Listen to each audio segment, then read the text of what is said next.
افغانستان کے ساتھ تعلقات میں آج اس دفعہ بہت بڑا بریک تھرو ہوا ہے اوور دا ویکینڈ 4 سال بعد کابل میں پاکستانی سفیر کی تعیناتی ہوئی ہے وائس ورسا۔ اس سے پہلے جو دونوں ممالک کے تعلقات تھے وہ سرد مہری کا شکار تھے، اور یہ کل پاکستان کی طرف سے باضابطہ طور پر فارن منسٹر اور deputy prime minister Ishaq Dar صاحب نے ٹویٹ کر کے نوٹیفائی کیا کہ پاکستان اپ گریڈ کر رہا ہے اپنے ریلیشن شپ کابل کے ساتھ، اور وہاں سے بھی ایسا ہی ایک جسچر ملے گا۔ اور اس کے بعد ہم نے آج دیکھا کہ کابل نے بھی جوابی اقدام کیا ہے۔ افغان وزارت خارجہ نے کے مطابق افغان طالبان حکومت نے پاکستان کا افغانستان میں سفیر تعیناتی کے اقدام کا خیر مقدم کرتے ہوئے اسلام آباد میں موجود اپنے ناظم الامور کو سفیر کے درجے پر ترقی دینے کا اعلان کر دیا ہے۔ افغان وزارت خارجہ کے بیان میں کہا گیا کہ اقدام دونوں برادر ممالک کے درمیان تعلقات کے فروغ کی راہ ہموار کرے گا۔ پاکستان کی جانب سے افغانستان میں سفیر کی تعیناتی کا فیصلہ حالیہ سفارتی روابط میں بہتری اور باہمی مشاورت کے بعد سامنے آیا ہے، جسے علاقائی سطح پر ایک مثبت پیش رفت کے طور پر دیکھا جا سکتا ہے۔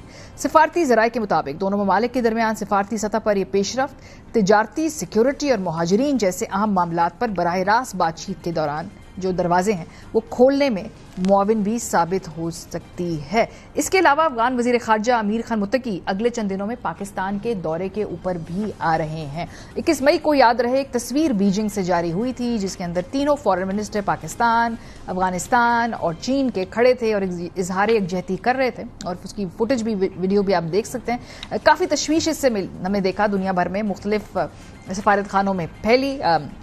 اب ہم دیکھ رہے ہیں کہ سی پیک میں شمولیت کے حوالے سے بھی انہیں کہا جا رہا ہے۔ سعید اللہ سعید جو ہیں افغان طالبان کی حکومت کے ترجمان، وہ یہ کہہ رہے ہیں کہ پاکستان میں اب لڑنا جائز نہیں ہے۔ افغانستان کی طالبان حکومت نے فتنہ الخوارج کو پاکستان میں کارروائیوں پر خبردار کرتے ہوئے کہا ہے کہ امیر کے حکم کے خلاف کسی بھی ملک خصوصاً پاکستان میں لڑنا جائز نہیں ہے۔ طالبان کمانڈر سعید اللہ سعید نے کہا کہ مختلف گروپوں میں شامل ہو کر بیرون ملک جہاد کرنے والے مجاہد نہیں۔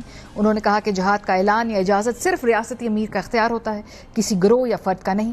ریاستی قیادت پاکستان نہ جانے کا حکم دے چکی ہے، اس کے باوجود جانا دینی نافرمانی ہے۔ طالبان کمانڈر نے واضح کر دیا کہ جہاد کے نام پر حملے کرنے والے شریعت اور افغان امارات دونوں کے نافرمان ہیں۔ پروگرام کے سلسلے میں ہمارے ساتھ طاہر خان صاحب موجود ہیں، تجزیہ کار ہیں، ماہر امور برائے افغانستان۔ افتخار فردوس صاحب سینئر صحافی، سیکیورٹی اینالسٹ اور اے آر وائی فیملی کا حصہ ہیں۔ بہت شکریہ افتخار ہمیں جوائن کرنے کے لیے۔ اور طاہر صاحب میں آپ سے اس لیے آغاز کروں گی، پچھلے ہفتے آپ میرے پروگرام پہ تھے اور آپ نے کوئی دلچسپ باتیں ہمیں بتائی تھی، اور آپ نے یہ بھی کہا تھا کہ اس میں مزید بریک تھرو بھی ہوگا، مزید برف بھی پگھلے گی۔ آپ یہ بھی ہمیں آلموسٹ بتا کر گئے کہ جو سفرا ہیں یہ اب ناظم الامور سے ایلیویٹ ہو کر پراپر ڈپلومیٹک اپ گریڈیشن ہونے والی ہے دونوں ممالک کے تعلقات کے درمیان۔ تو یہ کتنا اہم ہے اس موقع پر، اور یہ سوال جو سب سے زیادہ پوچھا بھی جاتا ہے کہ کتنا دیر پا ہے، یہ بھی ایک سوال ہے۔ بہت شکریہ۔ دیر پا کی تو میرے خیال میں انتظار کرنا پڑے گا، لیکن چونکہ اب باضابطہ اعلان ہو گیا ہے پاکستان سے، پھر طالبان حکومت نے بھی کر دیا ہے، تو یہ خوش آئند ہے، اور کچھ لوگوں کا خیال ہے کہ یہ پہلے ہونا چاہیے تھا۔ چین کا رول اس میں بہت اہم ہے کہ انہوں نے کنونس کیا ہے، جو سے فریقی اجلاس ہوا تھا غیر رسمی چین میں، تو چین کے وزیر خارجہ نے اس وقت اعلان کیا تھا کہ پاکستان اور طالبان دونوں اگری کر گئے ہیں کہ جو ڈپلومیٹک لیول ہے، سطح ہے، اس کو بڑھانے کا۔ تو میرے خیال میں کیونکہ جب آپ کا سفیر ہوگا، ایک تو فارملی وہ کریڈینشیل اسناد پیش کرے گا ایک صدر مملکت کو یا جو حکومت کے سربراہ ہوں گے، اور چین واحد پہلا ملک تھا کہ جنہوں نے طالبان کے سفیر کو 2024 میں ویلکم کیا اور اس نے اسناد پیش کی، بلال کریمی نے، جو کہ ابھی بھی وہاں ہے۔ تو میرے خیال میں چین کی ایک پہلے سے 2017 سے یہ خواہش رہی کہ افغانستان کے اس حکومت کے بھی پاکستان سے تعلقات اچھے ہوں، اور میرے خیال میں پاکستان نے چین کے شاید تھوڑا سا مثبت رد عمل کا اظہار کیا کہ جلدی یہ کام کر لیا۔ ویسے جب یہ اعلان ہوا تھا تو ہم نے یہاں سنا تھا لوگوں سے کہ اس میں کچھ ہفتے لگیں گے، اور انٹرنل پروسیس ہوگا، پھر کابینہ میں مسئلہ جائے گا، پھر وزیر اعظم۔ لیکن جب دوسری ان کی ملاقات ہوئی تھی اسحاق ڈار صاحب کی کل ہانگ کانگ میں چینی وزیر خارجہ سے، تو یہ اعلان ہو گیا، تو یہ اچھی بات ہے۔ پائیدار ہوگا نہیں ہوگا، میرے خیال میں وہاں بھی ایک اب احساس ہو گیا ہے افغانستان میں بھی کہ اس طرح جو پاکستان کی تشویش ہے، پاکستان میں جو سیکیورٹی مسائل ہے اور افغانستان کی طرف دیکھا جاتا ہے، تو ایسا نہیں چل سکتا۔